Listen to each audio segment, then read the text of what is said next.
By Arkansas, for Arkansas. This is Inside Arkansas Live.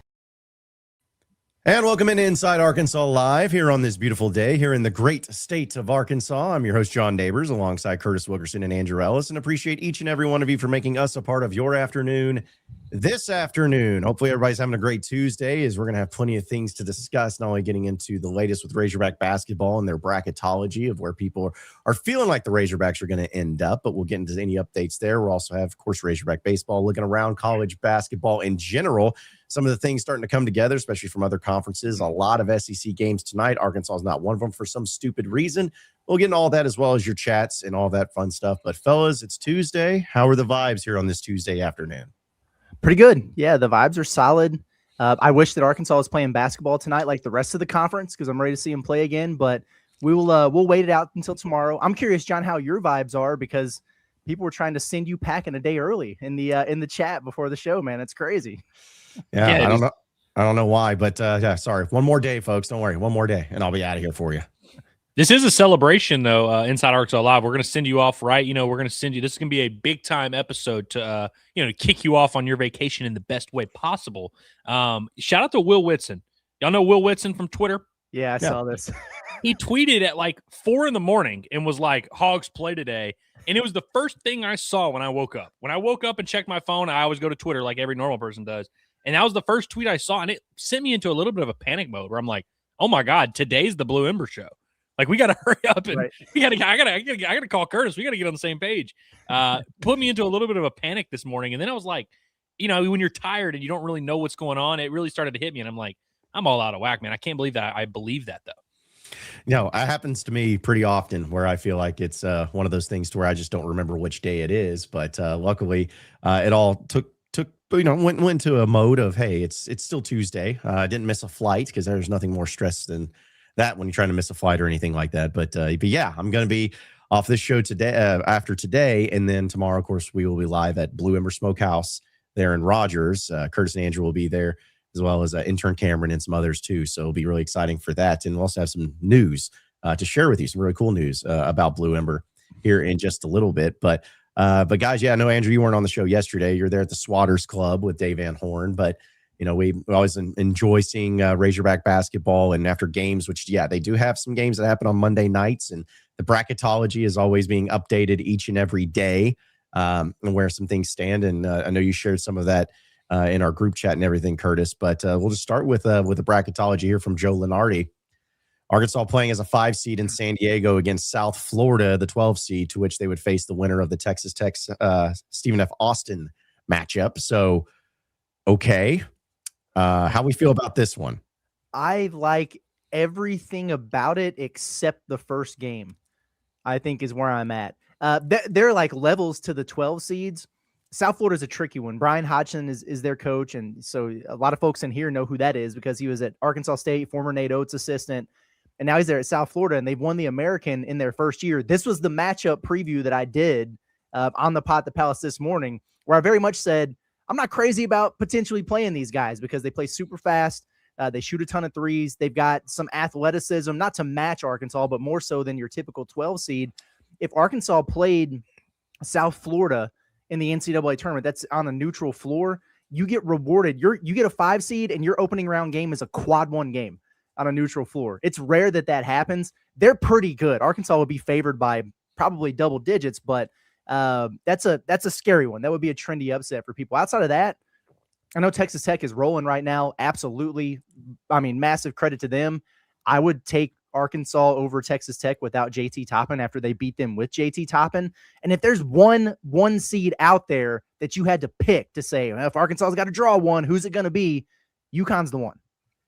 Yeah, I think Hog fans would go into that Texas Tech matchup with abundantly, confident mindsets.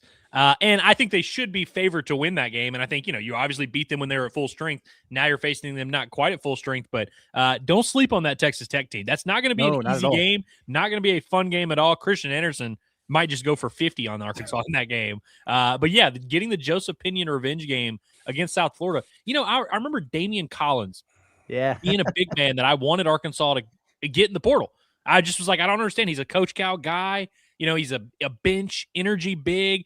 Honestly, when they got Pringle, I was like, oh, they got a better version of him in Nick Pringle. But I remember checking his stats at South Florida midway through the year, and he was like barely playing, which in the moment I was kind of like, oh, so maybe Damian Collins just like is banged up or like something weird's going on, and maybe he is. But I think that just tells you about what they have going on in South Florida, that a legitimate SEC big man that played in the SEC for 3-4 years is barely getting minutes at South Florida. And obviously Joseph Pinion's played in the SEC. He's an experienced guy. They've got a lot of experienced guys on that roster. Certainly wouldn't be a fun one, but I do like this one. And I do think that, like you said, UConn is not an easy game by any stretch, but if you're having to pick the 1 seeds, that would be the one that would probably jump out to me.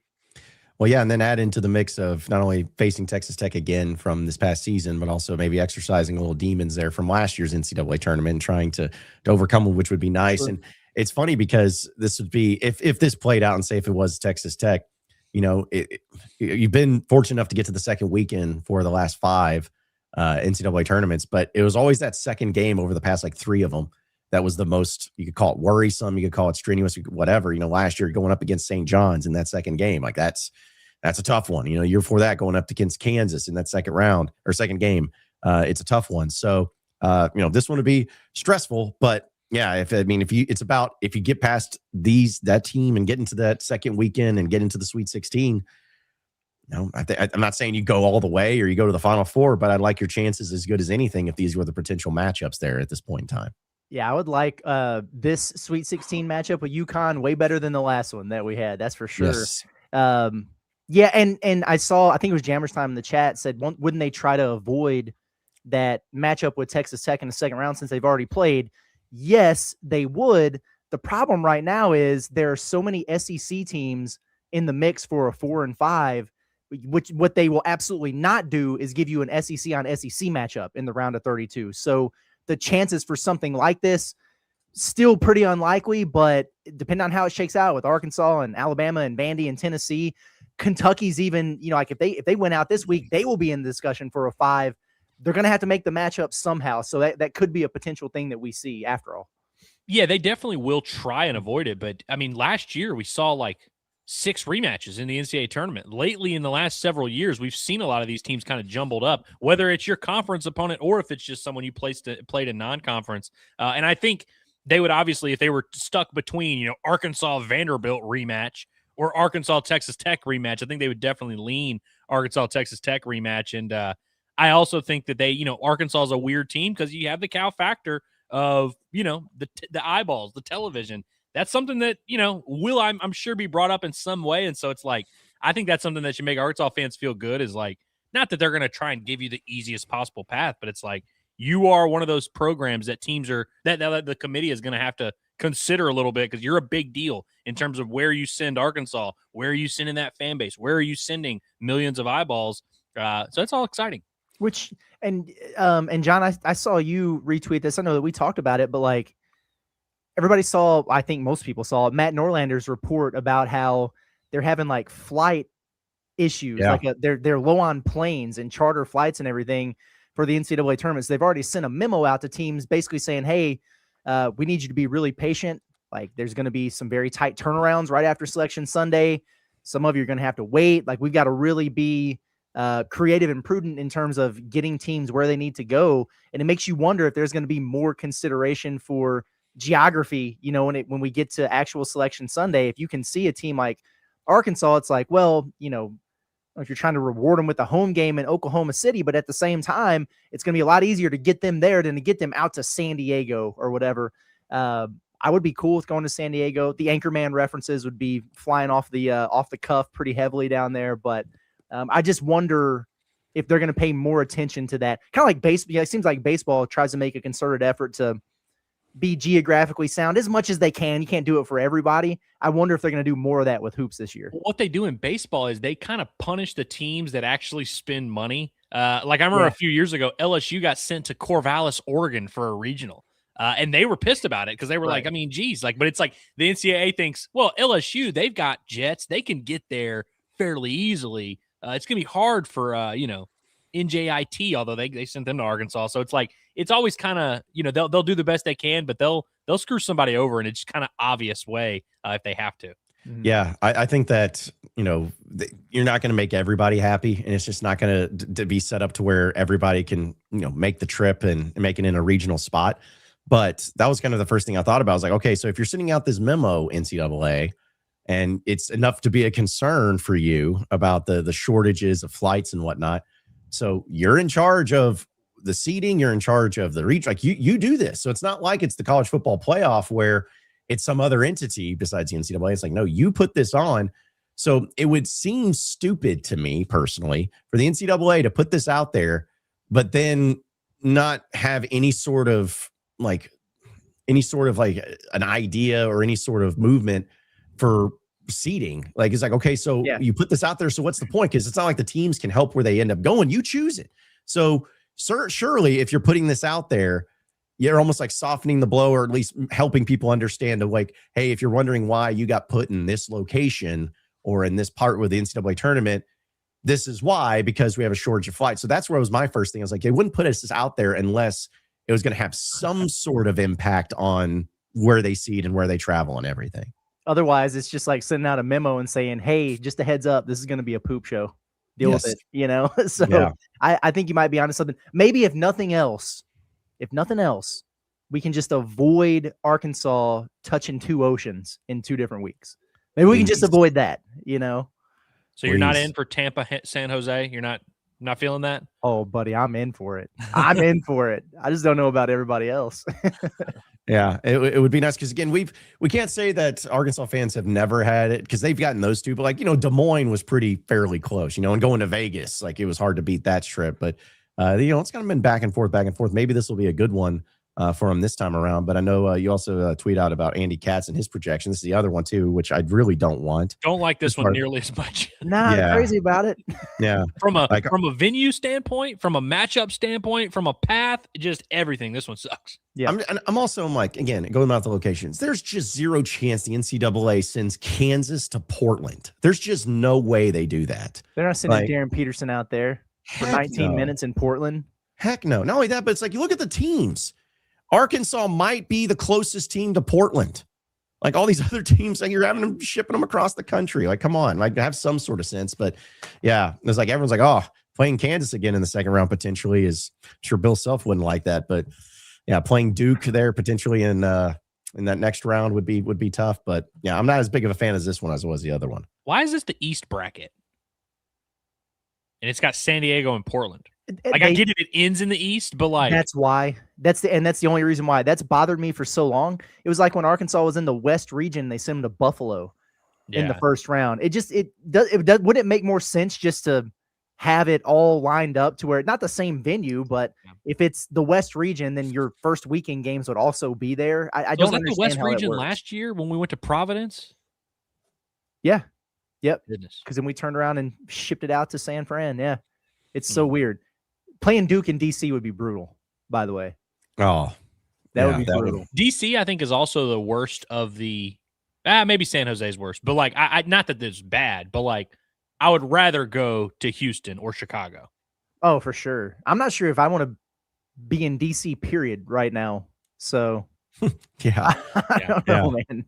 Yeah, I mean, it would be something for as far as marking off the bucket list because I've never been there before. But it's like, yeah, give me Chicago or Houston, probably preferred instead. But it's nobody has any control over this. It could end up being perfectly fine. What works out are good for Arkansas, where they get a relatively close location, or they can end up being in Portland. But either way, it seems like the 5 seed seems to be the overwhelming majority of where people have Arkansas at this point in time of being that 5 seed facing off against the 12 seed. So. We'll see. And again, I think we talked about yesterday. I was like, that's where I think most people are at with their seeding of Arkansas, and like where the fans are at, where they probably predicted that way too. So I don't know. Like, I'm excited that this is just an updated thing every time, and then we can always pick and choose who's got the better one. Who's got the better bracketology in the matchups for Arkansas. But I'll say this though too. If Arkansas ends up having to play or ends up playing Kansas in the first weekend in some capacity, then there's some sort of fix going on. Like, there's some sort of like that's too off. That's too much. That's too much. Where the past 2, this would be the 3rd NCAA tournament you have played Kansas in the first weekend. There's got to be something to that if that ends up happening again. That Acuff versus Darren Peterson matchup though would be. Oh man. Yeah. Yeah. Oh man. Yeah. Root beer enthusiast in the chat says, "Get your popcorn ready." For real though, like that would be fun. Well, and by the way, Peterson would 1000% play every single minute of that game. Yeah, Yep. yeah, He'd he be would. there the whole time. He Yeah. would. Is there a coach? Because last year was about Cal and Patino. Is there like a coach that the NCAA is like wanting Cal to play against? Like, is there any sort of? I know like programs and teams maybe Maybe but, Todd Golden now. I don't know. yeah, maybe the way things went there, but I don't know. I was just trying to think of because last year was so painfully obvious what they were doing with the selection. So I'm just wondering if there was another like intriguing matchup that they would want to see play out again or play out in some capacity between Cal and somebody. The only thing I could think of, maybe not coach matchup, but Louisville, but you've already done that this year. I'm trying to think who he had a coach rivalry with. I feel like Gonzaga, he was there, not like a rivalry, but they always him and Mark Few always played each other. They play each other. Yeah. I would love to get Gonzaga. I would love to draw them. Yeah. I know it sounds crazy because they got Graham Ike, but that's it. Well, back in they were at one point, Gonzaga was projected as like a top 2 or 3 seed. And they were kind of the team you would circle of like, oh, if you got to play a 2 seed, they would be the team you'd want to play. Then they fell to 3, and it was like, if you got to play a 3, this would be the one. Now they're kind of, I don't know if they're the easiest 4 seed, but they're kind of that team that I don't think anybody this time of year is going to fear too much. Mm-hmm. Yeah, no, I don't see that either. We'll continue the discussion here on the show, folks. Want to remind everybody that we're going to be live at Blue Ember Smokehouse tomorrow from 12 to 2 at the Rogers location there off Pleasant Grove Road. And if you haven't had Blue Ember, then you've been missing out. And there's no better place to eat your lunch tomorrow between 12 to 2 is also hang out and not only get the great barbecue, all the great sides, have it cut right in front of you, but also be able to get some great Razorback talk because that's what's going to be happening tomorrow as well. So if you're in the area and you need just a quick getaway from the office and all the chaos and the struggles of the world, and Blue Ember Smokehouse is the place for you. But even if you're unable to make it tomorrow, we know that you got events going on. We know that you have weddings, that you have parties, you have business meetings, whatever it may be. And the best thing about Blue Ember is not only the food, but also the fact that they can make a lot of it and a lot of it to be able to cater to you. They have 6 locations in the state of Arkansas. So be sure to check them out, whether it's Fort Smith, Jonesboro, Texarkana, Little Rock, Hot Springs, or Rogers. Phone numbers are right there on your screen. So give them a call today, have their events catered, and we'll see you tomorrow at noon at the Blue Ember Smokehouse location there in Rogers off Pleasant Grove Road. It's Blue Ember Smokehouse. And with that being said, guys, as well, I wanted to put this up here as well. Now that we finally got it done. But speaking of Blue Ember, next Monday at Blue Ember and Rogers at 7 p.m., we're having a little pot at the Palace live action where, yes, Malik Thomas and Amir Brown are going to be joining us here at Blue Ember Smokehouse. So really, Amari Brown. It's really excited to be able to make this happen. It's basically going to be a fun time where we're going to talk with them, talk about basketball, talk about the season, talk about the postseason. And, who knows, this might be the last chance you have to talk to Malik Thomas because he's probably going to go pro. But still, it'll be a lot of fun. And we're really excited about this, getting it going. It'll start at 7. It'll be about an hour long. Get to hear from these two guys, get to have picture opportunities with these guys. And it's going to be an awesome time next Monday at 7 p.m. on March 9th. So really pumped about this and really cool that we were able to make it happen with these guys and get to talk a little basketball right there in the sweet spot between the end of the regular season and right before the postseason starts up. Yeah, this is awesome. I can't think of 2 better players to be able to do this with. You know what I mean? Because it's going to be fun. It's going to be lively. 2 big personalities. I'm really, really excited about this and great work. I love that it was able to work out. There's a lot of behind the scenes stuff you have to go through to be able to set something like this up. And it's going to be very, very cool and perfect timing too, man. Like the regular season's over, getting ready for the SEC tournament and postseason. There's going to be so much to talk about and have some fun over there. It's going to be really, really cool. Yeah, I'm excited about this. I know we talked about it a little bit in the group chat, but are we doing a TikTok with Amari Brown? We have, yeah, of course. Yeah, I mean, we definitely got to discuss this a little bit, but yeah, I'm excited, and like you said, perfect time for it. We don't get to do crap like this often. It's hard to talk to basketball players. These guys are hard to get in contact with, but yeah, in terms of ramping up for the postseason, that's our favorite part about postseason travel and all that is getting to be around the players, getting to talk to the team, getting to kind of sense their vibes and how they're feeling. And so this is a nice little precursor for that. Yeah, and again, we're glad that we can make it work. And Blue Ember's the perfect spot for it. I mean, plenty of room, and it's not something that you need tickets or anything like that for, folks. You just come and hang out, and we'll do a live stream, of course, of it, and then also there with the audience. And again, 7 p.m. next Monday, we'll have some more announcements, more details on that. But yeah, really pumped and excited about that, and glad we can make it work.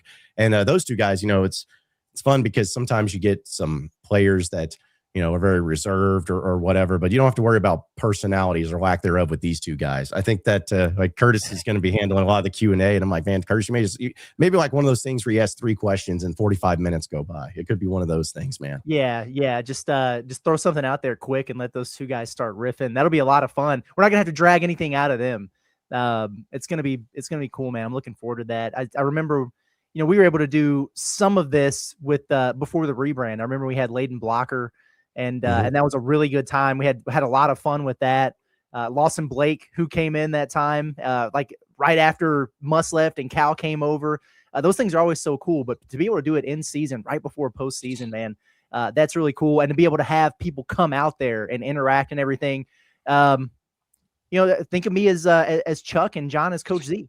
And we're just we'll see how we can do. And then we're gonna find ways. Andrew's gonna be our rover. We'll have him up at the table. We'll have you up at the table, man. You can Q&A those dudes. You can grill them. You can get out in the crowd and get people going. You can lead the hog call like you did when we were at the Texas Tech game if you want to. You are the most important part of this operation. I just want to make sure that you understand that. Well, I'll definitely make sure I have my undershirt tucked in if I do lead a hog call. But no, I'm excited about this. I'm also excited for the Blue Ember aspect of this. Awesome, and man. Hopefully this is not going to be the last time that we get to talk to some type of Razorback athletes at Blue Ember. And I think it's going to be awesome. The more that we're able to do stuff like this, the more that it just becomes kind of commonplace and they understand. And then, on the 10th or 12th time, the players kind of already understand and they're already comfortable with us. And we can really get a feel because it's, you know how it is. You gotta kind of get them past the veil of like being buttoned up and professional a little bit before you can really talk to them and get a feel for what they're feeling.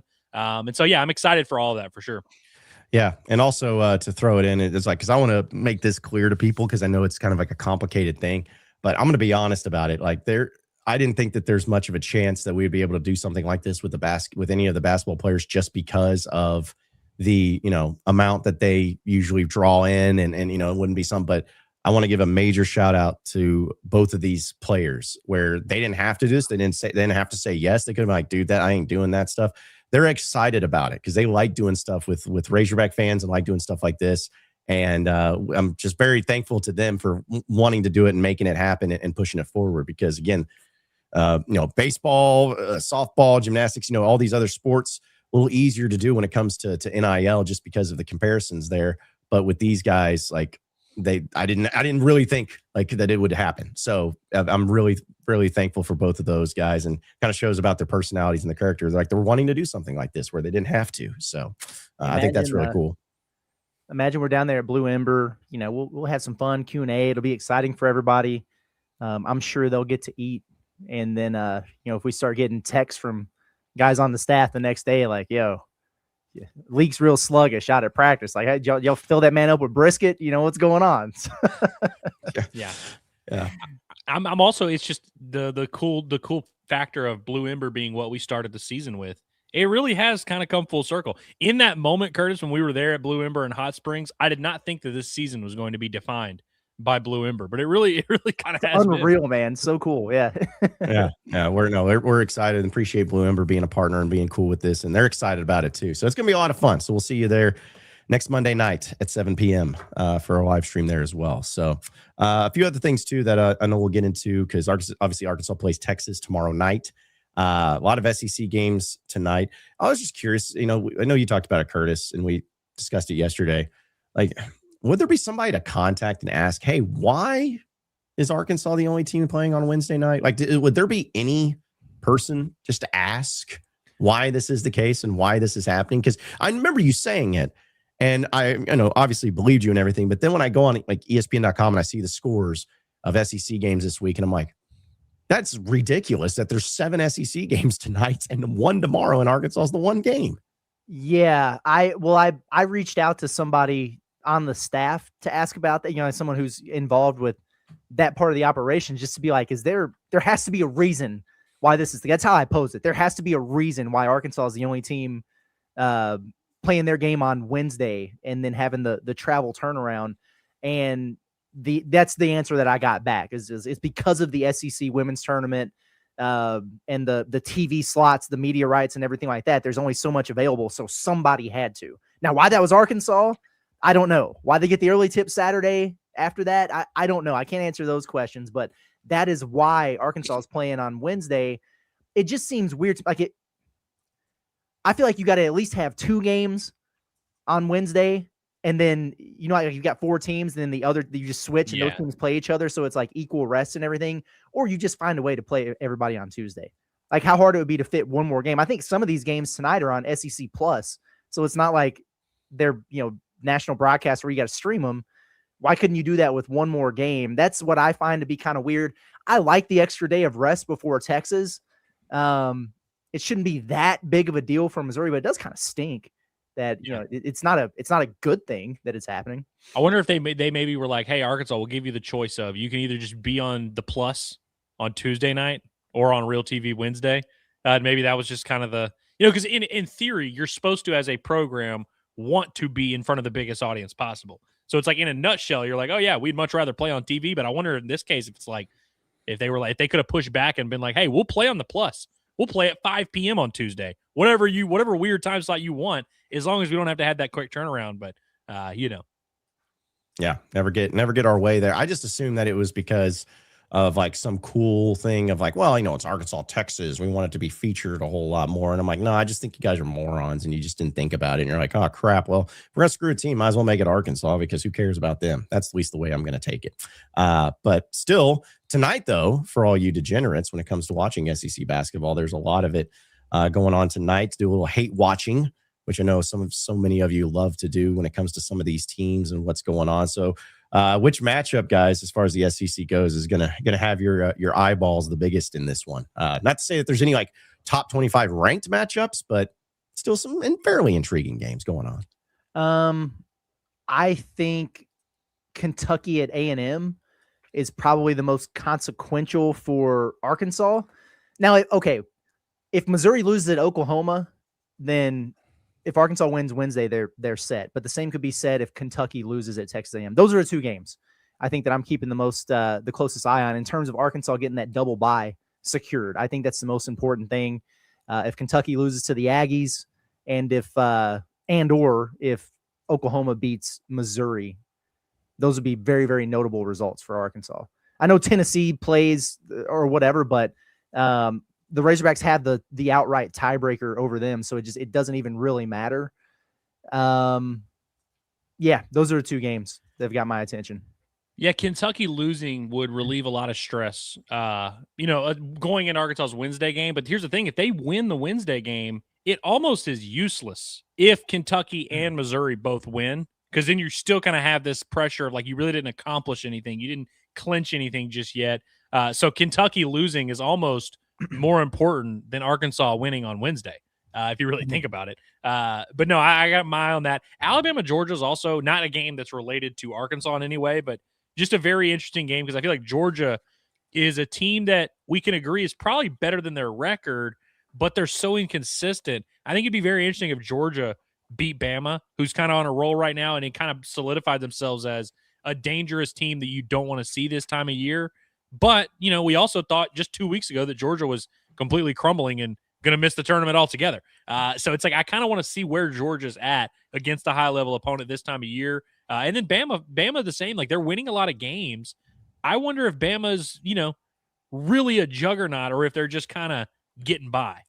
Mm-hmm. Yeah. Well, I noticed according to Bet Saracen, the Georgia Bulldogs were favored to open this game, and then it switched over. Now Alabama's favored by 1.5, but that would be kind of funny to me to see Georgia beat Alabama personally.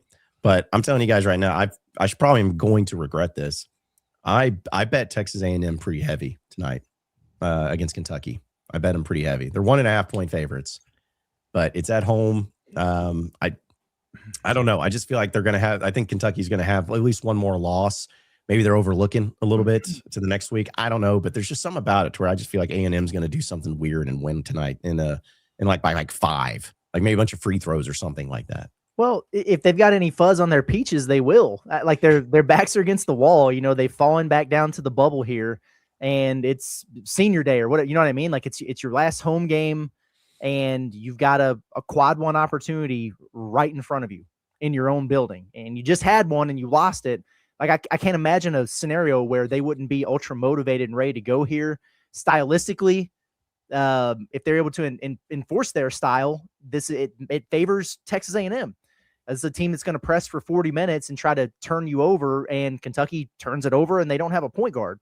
The problem with A&M right now is they seem to be running out of steam. Like that press doesn't seem like it was in January, you know, when they were rolling a little bit, not as effective for them.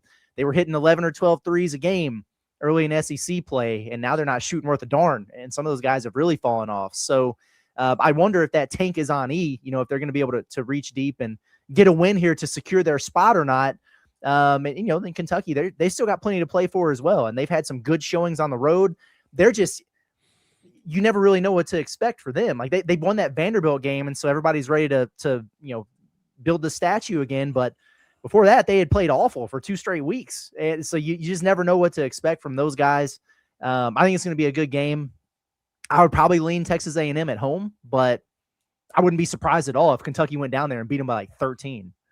Yeah, I definitely lean Texas A&M, and perhaps it's unfair for me to feel the way I feel about this because Kentucky does have this ability to just win games that they probably shouldn't. I mean, they've done it legitimately like 4 or 5 times in SEC play, including in Walton Arena, including against Tennessee twice, the Vanderbilt game on Saturday. Like they just find a way to win in these spots where it doesn't really make sense for them to win. And they could very well do that to A&M and it just be another case of that. But I look at this where I'm like, if you're A&M and you lose this game, I don't know how you expect anybody to really take you seriously. And we can certainly congratulate you on having a better season than we maybe thought year one. And the fact that you're probably going to make the tournament, like that is an accomplishment. You know, that's way better than we expect you to be year one. But it certainly isn't going to feel the same if you really do lose. I guess would this be their 8th SEC loss? Yeah. Yeah, potentially finishing 9-9, 10-8 in SEC, like which is still, you know, better than Arkansas finished last year, better than a lot of teams are going to finish. But I think the fact that all of those losses have come here lately, it would be hard for anybody to look at A&M as a real threat come tourney time, which is a far cry from where they were just a month ago, where they were like maybe in the mix to get a double bye, maybe be in the mix to be one of the top 2 or 3 teams in the league. Yeah, and also tonight, I'm going to see what you guys think about it. First off, they do have a 9 p.m. tip game, Central Time, not Eastern Time, Central Time with LSU and Auburn at 9 p.m. tonight on the SEC Network. So that sucks. But I'm telling you right now, this game's at home. If LSU found a way to beat Auburn, they have to fire Stephen Pearl immediately. Get him out of there. I'm serious. Like if they lose at home right away. Yeah, call Muss, get him on the plane. He can take his shirt off, and then y'all love it, even though you hated it when he was here. But I'm just telling you, that game at 9 p.m., I don't know. I just feel like there's just such toxicity surrounding it that if he loses to a terrible LSU team in his final home game of the season, you gotta let him go. You gotta fire him. Or they can hire John Pelfrey. Shout out to former Arkansas coach who sadly was unfortunately let go as well. So, yeah, I hate that for him because I always root for Pell, but still, that's a game that I probably won't watch because I'll be asleep. But it'll be. I just think it's funny because it's at 9 p.m. Central Time, so I guess it could be worse. Would you rather play 9 p.m. Central Time tonight at home against Texas, or rather play tomorrow be the only game at home against Texas? Give me 9 p.m. tonight. I would. Yeah, I mean, I would probably rather rather play tonight, but I had told myself, well, there's no way I can record tomorrow's Pod at the Palace without knowing the results of tonight's games because it's all so relevant. That one's not very relevant, so I will not be waiting that one out before I. You gotta wait to see if LSU can finally put the knife in Auburn. Yes, yeah. I was just thinking about that for if we hear the excuses of like crowd, not being there or whatever. I was like, dude, I couldn't imagine what some of the excuses would be if Arkansas had tonight. They were playing at 9 p.m. against Texas in Walton Arena. Just people be like, you're out of your mind. I put my kids to bed before that, and it would be tough. But but I'm with you though. I'd rather have it tonight and just get it out of the way, get that extra night of rest, not have to worry about it. So, but still, Arkansas plays tomorrow. Nothing they can do about that. But one thing that we want you guys to be sure to check out is, of course, our friends over at OZK Insurance, because they are set apart from any sort of insurance agency because they're independent, which means they're not just tied to one company. They shop a multitude of A-rated carriers to find the best coverage and price just for you. And now they've paired with something that you don't usually get to see from an independent agency, a full-service mobile app. With the OZK Insurance app, you can see all of your policies under one roof, whether it's home, auto, whatever you have. Plus, you can also pay your bills, request roadside assistance, file claims, request policy changes, or even get new quotes, all from the easiness and convenience of your phone. So you get the best part of being an independent agent, which is choice, flexibility, as well as real people, and the convenience of modern technology. So if you're tired of being stuck with just one carrier or chasing down paperwork, well, just go to ozkinsurance.com, or you can search for OZK Insurance in the App Store or Google Play. It's a local agency, national level options, one powerful app. That is OZK Insurance. So a few other things too, guys. I know some of this is going on with Arkansas, but there's also some other news too that I'm sure you saw. Mitch Barnhart, Kentucky athletic director, officially retiring. Now, why is that significant? Well, it's always significant if there's a SEC athletic director job open, but also the fact that that dude's been there for a long time. He's been there so long that he hired John Calipari. Like, that's how long he's been there. So another opening on the Kentucky side of things for an athletic director. I know a lot of Kentucky fans were sick and tired of the guy for a while, but how about that? Hires a basketball coach 2 years ago, hires a new football coach a year ago, and he's like, I'm done with this crap. Y'all can have at it. So another athletic director job opening up in the SEC right now with Mitch Barnhart. You could tell by the look on that man's face in that Mark Pope Auburn press conference that he was out of there. He was out of there. He'd had enough. This has been too hard on him. He had to. He needed to change the scenery. Yeah, good luck to him. I don't know anything about the like the inner workings and that part of the dynamics over there at Kentucky, but I know I see a lot of folks from BBN that were like, this dude's got to go.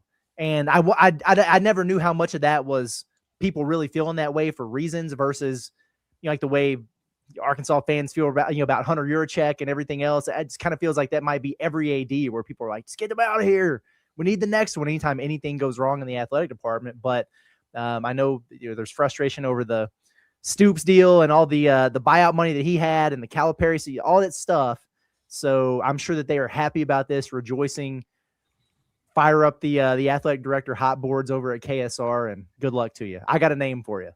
It is hilarious. I have a name for them as well, by the way.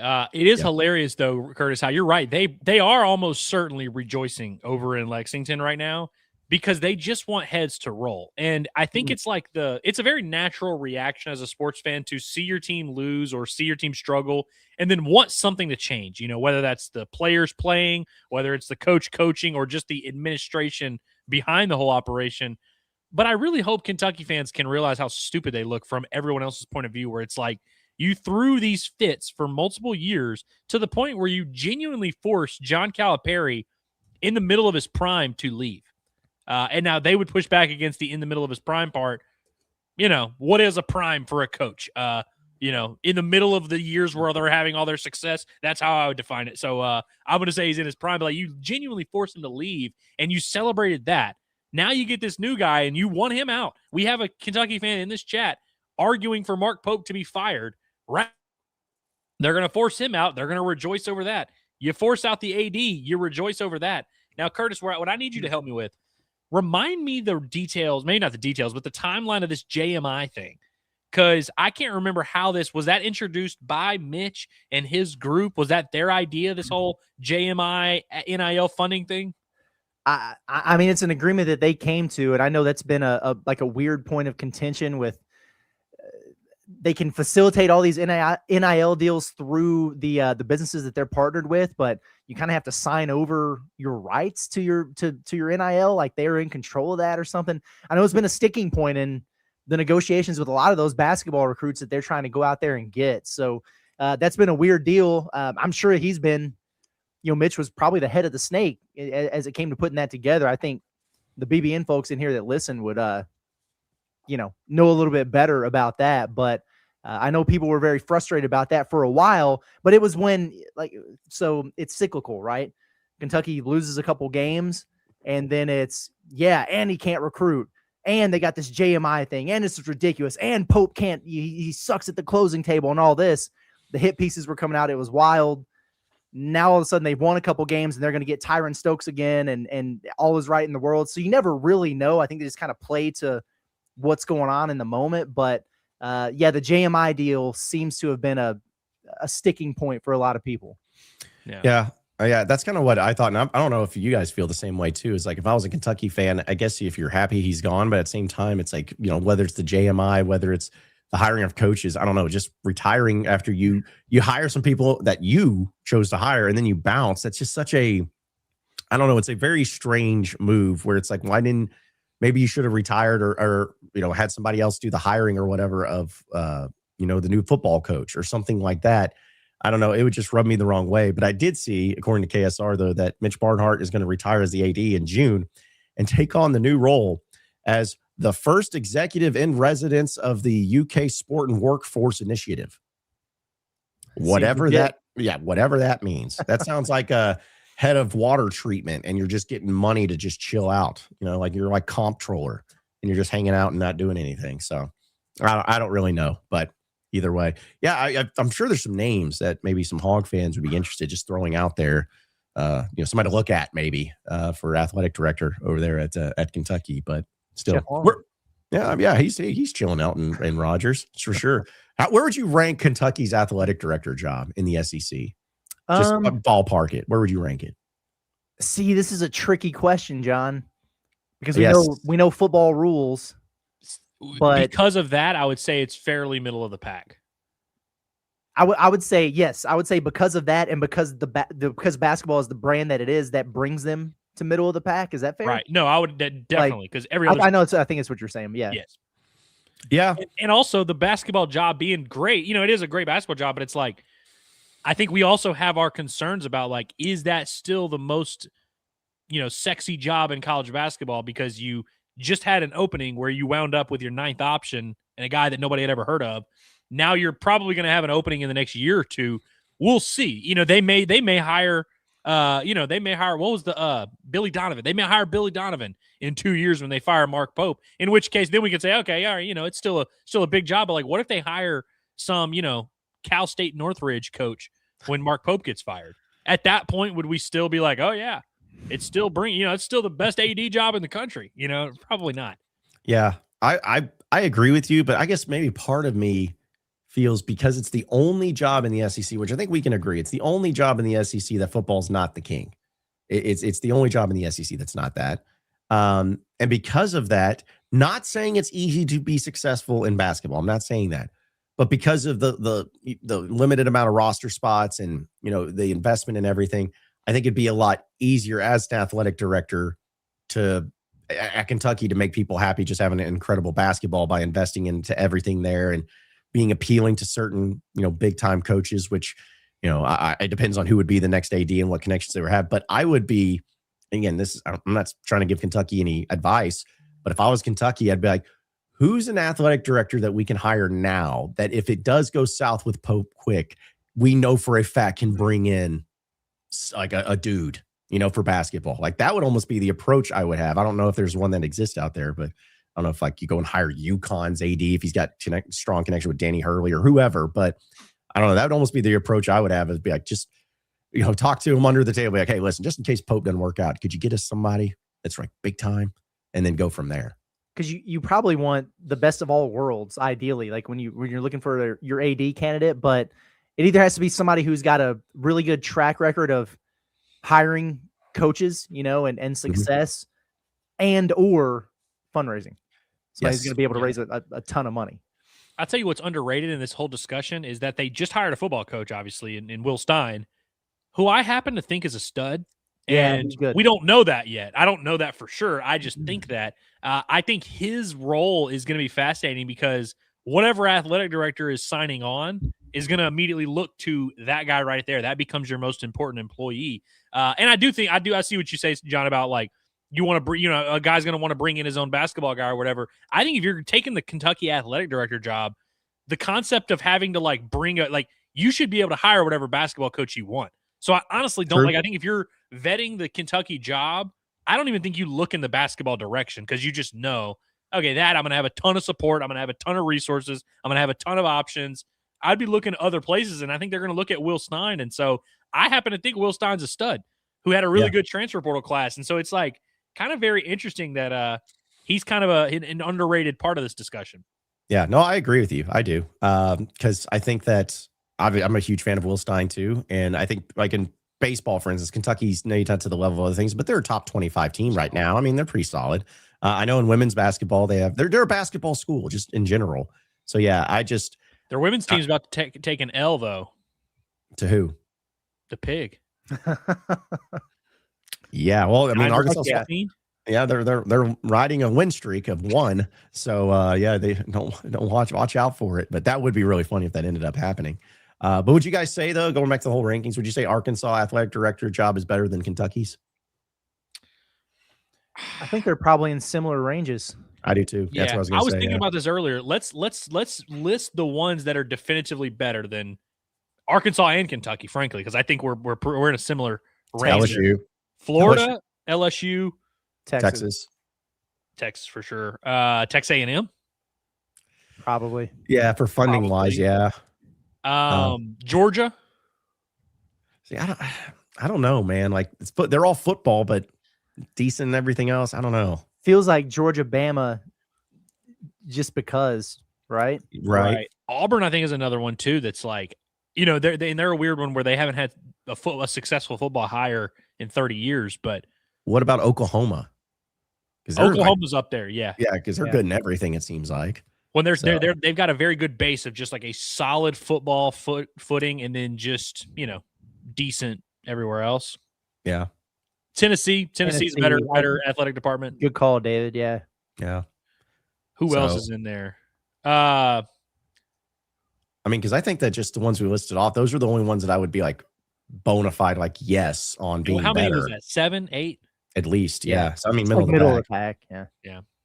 But either way, it's just it's fascinating how things have all changed. But the fact that he was there for 23 years, it just seems like Yurchek's not even been at Arkansas a decade, and I feel like he's been here, for light years, and but not in the case of Barnhart. So, but either way, we'll get to some of your chats, folks. But want to remind everybody that our official real estate expert is Gracie Frizzell of Collier and Associates, and she has an awesome deal going on right now where there's a house that you need to check out for your game day getaway if you're looking to go down that route, because not only we've talked about this house that's located at 1049 South Washington Avenue, but it's a 3-bed, 3-bath, 1840 square feet.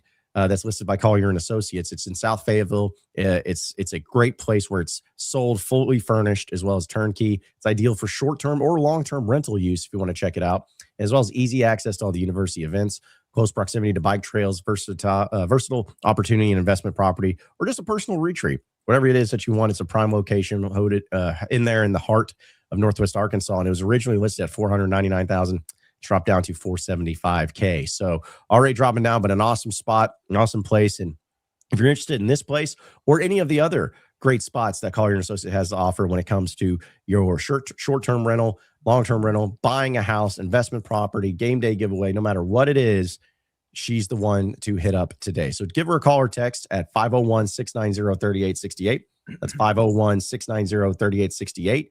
You can also check her out on Instagram at Gracie Frizz. It's Gracie Frizzell of Collier & Associates, the official real estate expert of Inside Arkansas. So, all right. So getting to a few of your chats here on the show today, folks, because I know a lot of you are coming in hot, and I'm sure you guys are being really nice today about everything. I haven't had a chance to look at too many of them, but go ahead and get into the super chats. Get read first. We know the difference in there. Speaking of, with Razorback says, rest difference happens every day in the NBA. Who cares? I don't know. I don't see what the comparison is like. You know what I mean? Like, I don't really get the what the same is for like SEC basketball on a random week than NBA. Because there are teams that play on a Sunday night, and one of those teams played on Saturday, one of them played on Thursday, one of them played on Friday or whatever. That's a very different situation. That's just like regular season. Everyone cares. It's just weird whenever the entire conference, and to your point, Razorback, every other NBA team fluctuates with those circumstances. We just think it's weird that on this particular week, the last week of the regular season, only 2 teams are playing on Wednesday, and Arkansas and Texas are those teams. Like we said earlier, it's, it had to happen to someone. It happened to be us, okay, but, the people that care are those 2 fan bases that are playing on Wednesday. You got to go play the game. It's not an excuse, and I don't think it would be the first time this season that Arkansas's played on a Wednesday and gone on the road and played a team who played on Tuesday. You know what I mean? But I guess what bothers me about, because I see so much of that, but we have so many people who are doing you got to set Acuff. He's got to get some rest. These guys have to rest. They're worn out. There's not enough depth. So we have these conversations over and over and over. And then when somebody points out, wow, Arkansas is getting the short end of the stick here on the last week of the regular season, that kind of stinks. It's like, stop bitching. Excuses. Yeah. Doesn't matter. And it's like, we can't have it both ways here. It is a thing. It's a problem we run into because we just every single day, 7 days a week, we talk about sports. We talk about the inner workings of all these different things. And so anytime we talk about something, people always think there's like a reason for it, where it's like, oh, you're saying this because X, Y, and Z, where it's like, sometimes that's just we're telling the story of these seasons, these sports. That's what happens. The baseball team having the flu last week. It's obviously not an excuse where you're like, oh man, yeah, that explains why they would lose 12-4 to Arkansas State. But it's like, yeah, there was 5 guys sent home. 2 of the guys they hoped to pitch, they had to change the starting pitcher last second. They had to send Ken Kojal home. Like, that is a thing that happened. Now we can decide as a fan base whether we care, but it's like, that is what happened. And so it's not an excuse. It's literally just, we're talking about the games and what's going on in these games, the inner workings. And, so we're not saying it's an excuse of Arkansas now gets to lose Saturday and we don't get to be sad about it.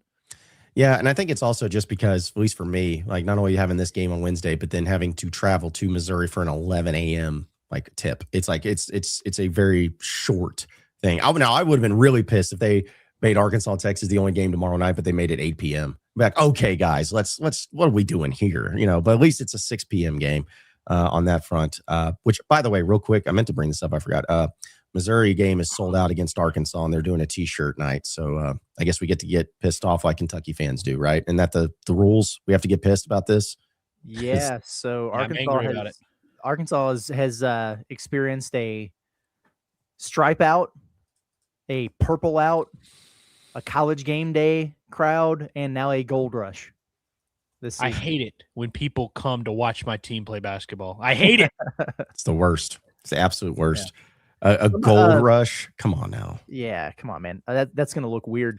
Somebody earlier in the chat, I should have started, but I didn't, said that the 11 a.m. tip is a good thing from a standpoint of like the atmosphere. Like if it was a night game, it'd be extra rowdy in there and everything like that. And there's some truth to that. And it's not even about like, it's not that far of a, was it going to be a 35-minute plane ride to Columbia or something? It's not that big of a deal, but it is the several 12 hours less rest or whatever that you would be able to get on your legs, and then it's 36 hours less rest compared to the team that you're getting ready to play who's sleeping in their own beds at night. That's the only difference that it is. But I do agree, like when you go on the road, I don't think you mind those 11 a.m. tips as much, especially when you're really good. There's going to be a good crowd in there to be hostile. Is the Columbia nightlife, is it popping? Do kids go out on Friday nights? Oh, it's not bad. Yeah, it's not bad. So you will have a few hungover, folks in the arena. That does help. Some zombies in there. Yeah, I like that. Yeah. Which, by the way, is the only other 11 a.m. game? Was it the Mississippi State game on the road? Was the other, or was that 11 a.m.? That was an 11 a.m. Yeah. Yeah. I don't remember if they had another one. I don't think so. They've had a lot of like 1s and 3s. Yeah. Yeah. Yeah. I just didn't know if they had any other ones there. David in Super Chat, appreciate it, says, will you guys be coming to Nashville this year? No. Yeah. No. They got to get there. There has to be a reason, I feel like. I think we'd established it really either before the season or during the season, where we're like, if there's a really solid chance that Arkansas wins the SEC tournament, definitely. I'm not saying that they don't have a chance now, but it's certainly not like there's a chance that they don't even get in the top 4, so and they get the double bye. But and also if they needed it, if they were, a 10 seed, 10, 11 seed, and we were, not knowing this week if Arkansas was going to make the NCAA tournament, maybe that would change things a little bit. Yeah. But yeah, that's the thing is we were more locked in on the NCAA tournament and making sure that we're good to go there. But that doesn't mean also too that say if Arkansas makes it to the championship game and maybe they're playing some team that just they have a good chance against, maybe we let's try to go over there. Spontaneous trip. I'm not opposed. Yeah, I like that. Yeah, I mean, how often do we get to see Arkansas play in a SEC tournament title game? And because they've been so successful in it, and every 10 years, and they lose it. Yeah. Yep.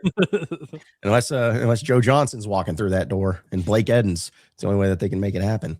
So let's see. I just bring this up from Seth. He says, "No John today. This show's about to be off the rails," but then he says, "Public apology for trying to ship John out a day early." So thank you, Seth. Appreciate it. Yeah.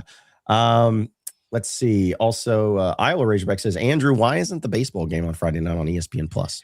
So this has happened a couple times now in the last several years. I think it happened in 2023. They just have a weird thing where there's like so many events going on campus at one time. With like tennis, softball. I don't know if the women's team they'll be done with their SEC tournament by then. They just don't have enough cameras or something, and so they just like schedule it ahead of time. They were just like, "Hey, we don't have enough cameras, and we're just not going to do the baseball game." Someone smarter than me made the decision, and someone smarter than me could tell you why. But it seems to me it's just like a logistical. They don't have enough bodies to man all the crews for all these things on campus, and I don't know. It's very dumb to me. It's 2026. We don't have cameras. We don't have airplanes. What are we doing? It's just falling apart. Well, if they need to borrow the Inside Arkansas Live video setup, they'll hit you guys up and see if they can just bring out the bomb for them. And up the cameras and live just stream. That game too, because Saturday, Sunday, Monday, all perfectly fine. I don't know. It's very dumb to me. Yeah. Let's see. Also, Austin says, "Did you guys see that Mississippi passed a bill allows tax-free NIL deals?" And people wonder why Ole Miss has made us look foolish for the last 5 years. Well, here's the thing, Austin. Arkansas has the same thing. A lot of people may not remember that, but Arkansas did pass a law to where the NIL deals are tax-free, which has been pretty controversial considering there is income tax here in the state of Arkansas for everybody else. But yes, we did see it. I think a lot of the states and I don't mean this in an insulting way, a lot of the, quote, poorer states, I think, are doing these types of things to just try to get any sort of advantage that they can make happen. So, but that's definitely something that helps out those teams in Mississippi, like Ole Miss and Mississippi State, because as you guys know, taxes suck. And if you don't have to pay them, it makes it a little bit easier. But yeah.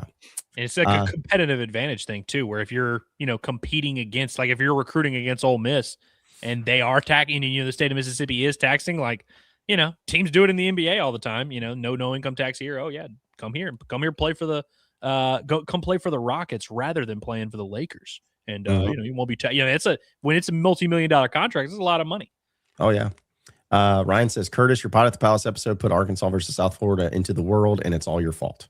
Yeah, I was all over that this morning. I had seen that projection a handful of times before, but Lenardi moved to that. We have now covered Yale, Belmont, and South Florida. I think Liberty's next. It's okay. I'm going to tell you right now, I hate Belmont. Me too. Straight up hate them because I feel like that every year, because for one, they're like a music school, which is bull crap. And two, like they're always everyone's favorite pick. If they're like in a 12 seed or whatever in the tournament, they're like, "Oh, Belmont. Well, they won that one game one time, so therefore we have to pick them again." I don't know. I've always hated Belmont. So I don't actually, that's who I want Arkansas to play. So they can beat Belmont and get over. I think that we'll know if they make the dance or not by the end of the weekend. Good. Bring them on. Their conference. We got some conference tournaments happening right now, huh? Yeah.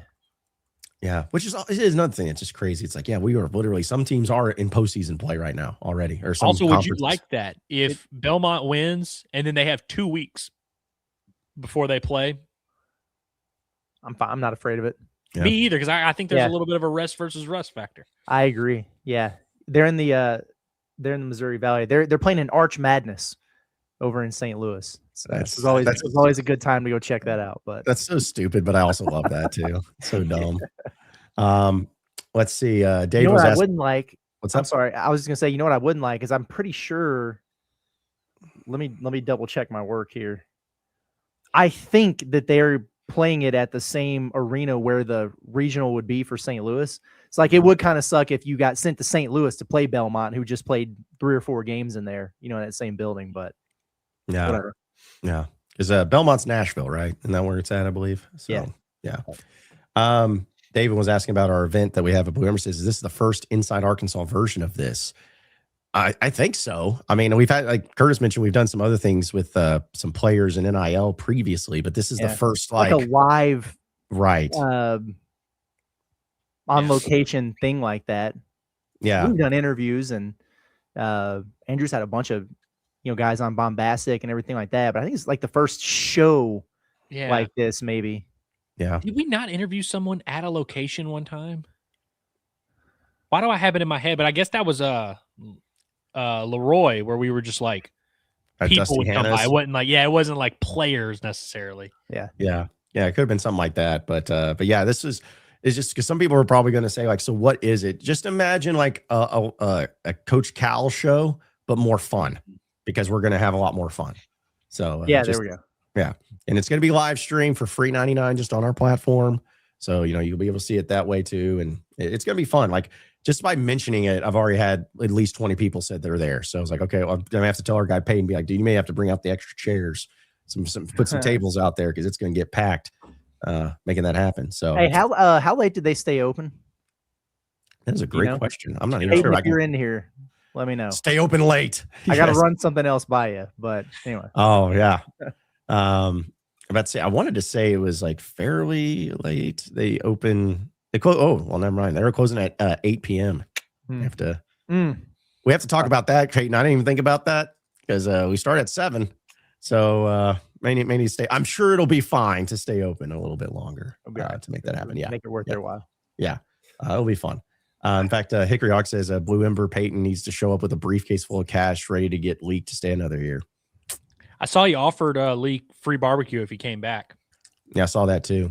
It's like, man, listen, everybody else, you can get your millions and stuff, but guarantee you nobody's offering you some free Blue Ember barbecue. Yeah, well, listen, you're not going to make the decision solely on the barbecue, but if you're making a pros and cons list, I feel like that has to be on there. Yeah, I'm with you on that. I wonder if those what those Pittsburgh boys know about some barbecue. I'm anxious to find out. Yeah. I hope it's a situation like, I'm sure that they've had it and everything like that, obviously, but I hope there are some things that they haven't done. Like, can we get Amir Brown to eat a rib? Right? I don't know. Try some things they haven't tried before. Something that could be fun. Yeah, some burn ends, maybe. Try some things they haven't had. Yeah. Oh yeah, there'll be plenty of that to go around. That's an automatic big smile on the face if either one of those guys eat one of those burn ends. Yeah. And of course, I knew I'd offend somebody. Appreciate the super chat. But Sax Hog Tyler says, as a music student at UARK, please elaborate, John. I will say, I didn't know what you were referencing either when you were like, oh, it's a music school, which is stupid. I was like, what do you mean? Well, it's not that music is stupid. I'm just saying that it's for a music school to have a basketball team that goes to the tournament, to me, is weird. It's just, they're very big on singing and dancing and choreography and all that. And that's fine and great and grand and wonderful. But when that's the main thing you're known for, and suddenly you have a basketball team, like, are those basketball players, are they going to school there for like dancing and music and stuff? Like, maybe, but I just think it's a little just unique and strange, and totally has nothing to do with the fact that a girl I once liked may or may have not have cheated on me with a guy that went to Belmont. Maybe it has nothing to do with that, but like a trumpet player, or even worse. I guess I didn't realize they were so like, this is like a Juilliard type of thing where like it's a like Belmont's thing is like we're the Belmont School of Song and Dance or something like that. It's probably like liberal arts, maybe. Or is it just like this is a school that happens to have a good music program? It's a Christian university, and I'm pretty sure, because I was actually looking at this the other day. I'm reading it right now.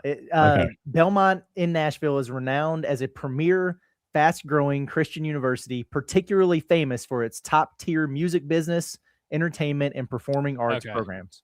So there you go. The guy was a tap dancer. No, he tapped it all right. That's crazy. That's crazy, man. That is outrageous. Yeah, and people wonder where now this makes a little bit more sense, because I really didn't see your point at first, but now it's like, okay, I get it. Yeah, well, I opened up the Pandora's box. So I might as well mention it too and stuff. So Crazy, man. yeah. People wonder why I have insecurities in my own life and love life and stuff because I'm losing out to tap dancers at Belmont. You're winning in life, though. Oh yeah, it's totally. I'm just telling you, I would not have brought this information to the table if it happened to me. If I'm being honest with you. Hey, listen, it's all my information usually comes out anyway, so might as well just get it out on the table. Who cares? I hope she's happy. Let's see. Also, Razorback Stress appreciate Super Chat goes courtesy. Would it be better to overpay for a major for big man or more players from lower schools than for the same price? I would suggest Arkansas spend whatever it takes to get a legit high major starting big man, like somebody who's done that and produced, and it's going to cost you, and you've got to get other pieces. Like you got to have some depth. I would then probably go the mid-major route from there to fill that. I would overspend to get a dude that I know for sure without certain is not going to be a bust. Like it's guaranteed what he's bringing to the table, and then spend less from there to get your depth. And maybe you get an upside guy who pops or whatever. Maybe it's just a guy. If you go spend the money on that dude who's going to play 30 minutes a night for you, you don't need that much behind him, and hope you don't get injuries or whatever. But that's what I would do. I think the premise of always, saying, oh, $1 million guy or 4 $250,000 guys always sounds good until you realize most of those cheaper guys that you're paying for would not really be able to contribute for you on the floor in SEC games. Yeah, like and they get 4. That's like saying, would you rather have 4 Gene Tall Sillas, or right. 1 legitimate? It's like 4 Gene Tall Sillas sound good until you have 4 Gene Tall Sillas in your rotation. They tried to, they kind of tried that platoon thing this year. I mean, it was 2 high major guys in Ewan and Pringle, but if I was them, what I would do is go out and get my guy. Yeah. And then guys who make sense as backup bigs after that. I also think it's important to remember that while Ewan and Pringle have obviously not panned out the way that you wanted to, it shouldn't make you, because, we do this a lot where we're like, oh, if Arkansas has a 6'3" wide receiver that's bad, we're like, oh, we can't have any more 6'3" wide receivers. It's like, well, no, it's not like, oh, you should never recruit an ACC power forward anymore. Should never recruit a 4-year starter in the SEC. It's like, this one happened to suck, but it wasn't like the premise was flawed. The only thing that I would stop doing, if it was me, because I agree with pretty much all that, I would stop bringing in guys who I am banking to be major contributors for me that come from losing programs. I would just stop doing that. Because, think about it for a minute. And I'm not trying to disrespect, because I like all these guys, but and Ewan is playing, he's your best 5 right now, but it's taken a while to get him to understand this is the way you have to compete to win at a high level. L. Ellis from those Louisville programs, Chris Likes from the, you know what I mean? Like there's a list of guys who are super talented and productive where they were, but they did a whole lot of losing. And then you bring them over and you expect them to contribute to a team that's got Final Four aspirations or something. It takes a while to get them to figure out what's required to be able to do that. Is Stanley Amude the only really good example of one that came from a losing program and then wound up being really good? And even he needed a little bit of time to marinate. Yeah. I was trying to think of anybody else, and I don't think there is one that I can at least think of off the top of my head. Because Reed Council, he was from, where was he from? Wichita State. Wichita They State. were okay. They were all right. Yeah. Trey Wade, they were okay. I'll tell you another red flag, Curtis. A guy who is starting for a Final Four caliber team who doesn't have the ball in his hands a lot and then comes to Arkansas thinking he's going to have the ball in his hands more. That's also a red flag. Yeah. Hey, Tremont Mark, what did you not like about the Houston operation? You just didn't enjoy, winning a lot of games and, being a role player. That wasn't your thing. By the way, I am going to, I'm going to need to borrow you for 3 minutes at some point tonight. Instead of me doing the position breakdown with Tremont Mark, I'm just going to let you handle that for tomorrow's show. Then I'll just throw it in there. So Tremont's had a nice little career and he's playing some decent basketball. He is. We'll call it a truce. Also, it's Lanky Super Chat says Duke's a nerd school with a good basketball team. I'm not talking about nerd schools. I'm talking about music schools. That's Michigan's a nerd school with a good football program, I guess. Yeah, it's like most schools are nerd schools because higher education is pretty nerdy. So that's where you kind of lost me though, John, because I thought Belmont, the way you were talking about it, it was like they were legit like Juilliard. They are just a school that does have a good music program, not a if you go to school here, you are studying music. Well, Florida Georgia Line went there. Now that's brutal. So that is a brutal one to have. That is the yes. worst. Yes. That's about as bad. If you're a music school, that's the worst possible alumnus you could have right there. Yeah. They also had Brad Paisley and Trisha Yearwood, but I just wanted to bring a Florida Georgia Line though. That's pretty brutal there too. Let's see. Let's hog on. It says, Curtis, can you do a shout out on when portal season begins this year for basketball? I read that wrong earlier. I missed the on earlier. It's like, Curtis, can you do a shout out when portal season begins this year? I was like, yeah, sure. How about you know? It's the morning after the national championship game. Yep. Yeah, so, it's like that. It does not mess around. There's no delay. It was, and so what it has been is the day after Selection Sunday, which sucks. It sucks for the teams involved because they're like you're prepping for NCAA tournament games and you're doing Zooms with portal kids. It sucks for folks like us who just want to be able to enjoy covering a team making a March Madness run when you got to follow the portal and everything like that. They moved it so it starts right after the tournament and it's a 2-week window instead of a month plus. Okay. Also, where was it at? Jaded Sports Fan says, Curtis, didn't you predict the Hogs going 13-5 in conference play sweep this week, and your prediction is spot on? Yeah, that was the prediction. Some of the games have gone differently than I expected. Let me think about this real quick. I predicted them to lose at Auburn, and they did. I definitely did not predict them to lose at Georgia or at home to Kentucky. The Florida and Bama losses I had. Who else did they lose to? Is that it? That's it. Yeah. Credit to Jaded. Got to be another game. Curtis props because nobody ever does that. Honestly, it's crazy, man.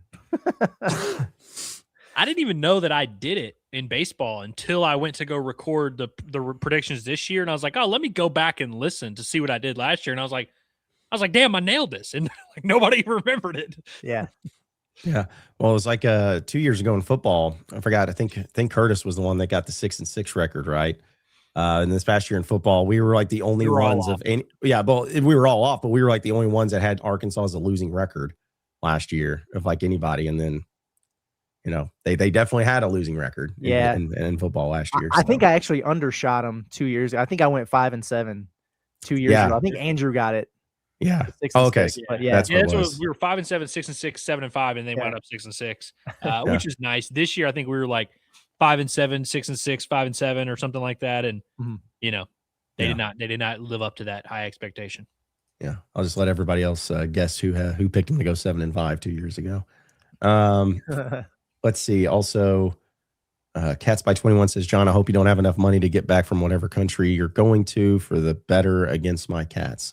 Well, I hope your year supply of Slim Fast runs out and you have a horrible year. So, also, boom. Where was the one I was going to? Oh, yeah. The Jaded Sports Fans also say, honestly, if Kentucky nails this AD hire, it makes me nervous. The lead AD, those resources could return to UK basketball to excellence. I mean, they have a $22 million roster. That's to say, what else do they need? Yeah. Like, this thing is like, if anybody, you could say whatever it is about Kentucky or about whatever. The reason this year, any failures that they have has nothing to do with money. Like, has nothing to do with money or support or anything like that. Spend it more wisely, Yeah. Right. The fear would be that the new AD is not married to Mark Pope and it will get him out of there the first chance he gets, which, could be 2 years, could be 3, could be 1, could be 6, But I think like that would be the thing is I don't think whoever the new AD is, I don't think he's going to give him that long of a leash. Yeah, I don't think so either. He also, Jade comes with one of them, but he says, for the NCAA tournament, do you prefer Thursday, Saturday, or Friday, Sunday games? I'm curious to see what you guys think about this. I feel like I prefer the Thursday, Saturday usually, but I am with this team, get as much rest as you can possibly get. So I might actually prefer the Friday, Sunday. I don't know.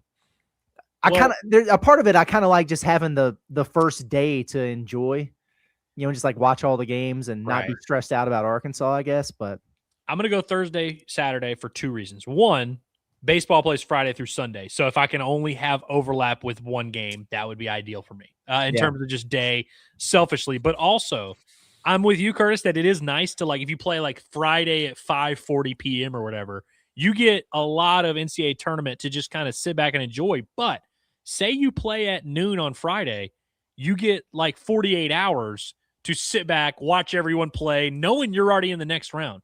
And you remember how sweet that was last year whenever Arkansas had already clinched their spot in the Sweet 16. And I don't remember who, everyone in the SEC was playing, but we got to watch all those SEC games being like, haha, you better not lose because we didn't. You know what I mean? Like, that is what I would be cheering for there. So I'm going to go Thursday through Saturday. Yeah, I think Thursday and Saturday would be mine too. And I don't know for sure if this happened, but I feel like Arkansas almost every year has been Thursday, Saturday. I'm sure there has been a time, but I think back to Muss's first tournament run, like it was the first game of the day on Thursday. It was like at 10 a.m. And so, do I prefer that? No, but yeah, I'm kind of with you. I think Thursday, Saturday, because then Thursdays, but Saturday is everybody's big day. Everybody's got the day off. It's the vibes there too. And then you can probably enjoy it a little bit more. So, I don't know. I don't know if there's any sort of competitive advantage, but just personal. I think, the Friday or the Thursday, Saturday. I hope wherever they wind up this year that we find the equivalent of Snookers to do our shows. Yes. Oh, yeah. That place was awesome, man. I'll never forget when we're in there. We're waiting for it to open up so we can set up shop and everything. And you remember that group of dudes who they meet up in a location every year or whatever. They were just there from start to finish, drinking the day away, watching March Madness. That was awesome. Everything about that place I thought was really cool. That was fun. Well, you remember Hog fans traveled to Providence a little bit, not a ton of them, but it was like hard to find locations where you could find other Hog fans. And so it kind of helped from that regard. Whereas like if Arkansas plays in Oklahoma City, anywhere in the city, you're going to find dozens of Hog fans. In Providence, everyone was kind of looking for a headquarters and we found one. Yeah. Well, that's kind of the point of like with those types of things. And this is something I learned when I was back in radio. It's like, dude, if you can find a spot like that, because how many times I'm sure you guys got it back even when you were at Hog Sports, maybe that people would ask me like, hey, where's all the Hog fans going to be? Or like I'm traveling up, like, where are they going to be? It's like, well, don't have to ask that question because it's like, we'll be here. And that is like, I think for people just to listen, hey, I know that those three guys are going to be there. So therefore might be the spot to go to. But yeah, it's a lot of fun. And that's what's kind of the cool thing about doing these tournaments and all that is just getting to not only explore new cities, but to have like those locations like that to set it up at too. Because the San Francisco one, it was fine, but those they were a little too much over there at Splash or whatever it was. It's like, come on, man, y'all trying too hard over here. Yeah. It's like, hey, it's like we want $3,000. We want $3,000 for you guys to set up the show. I'm like, you want $3,000 for us to promote y'all?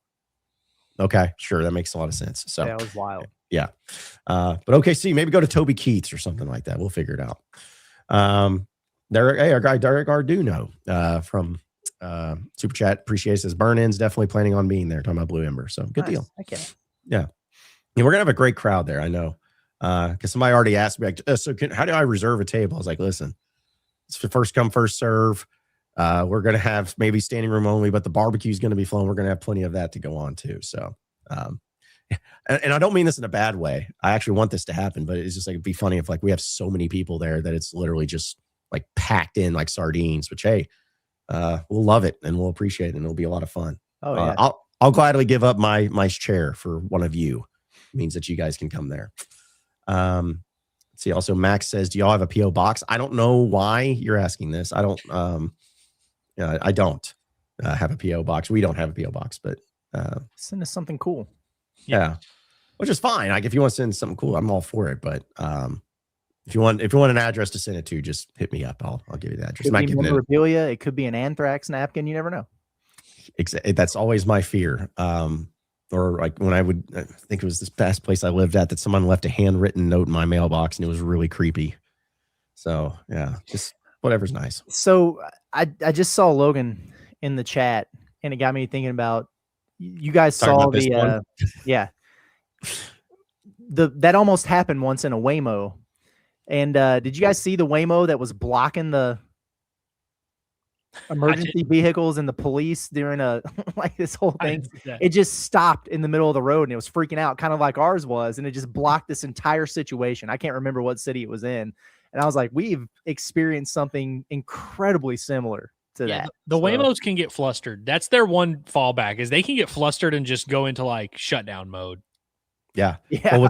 What's funny is the cities that they're all in are the biggest of cities that they probably need them, but they're also, as far as like they can't handle being in the big cities for stuff like that, because there's so much of the, like when the thing happened with us, or I think we played the video on here once where there was like a shootout and the cops were having this like guy on the ground, and he had just done through a whole like police chase, and he's on the ground and the cops are there, and then a Waymo just pulls up and goes left right next to him. Like, just, I got to take these people over to the White Castle, and it's like, geez, man. So yeah, that may be the other thing too, that wherever we go in the NCAA tournament, hopefully they have Waymos, and we can continue on that tradition there as well. So, all right, just a couple more here. Actually, no, I think I ran out of them there too. But Cubs fan just says, I jumped in late. Inside Arkansas guys, let's go over the show high level. I don't know, that's not a sentence, but appreciate it. And it was a very, very high level. That needed to happen. Cubs fan was the super chat guy yesterday, by the way. Remember? Where he's wondering why we didn't read his super chat. We lost it. Yes, I'm sorry about that. I'm glad you brought that up, Curtis, because yes, Cubs fan, that was on me, because when no one can see this but us, but when you send a super chat, we have it kind of get auto highlighted with the color on our screen. And all the chats have little stars next to it that we can click or not click, and it'll save it so we can go back and look at it. That's how we go back and look at a lot of the chats.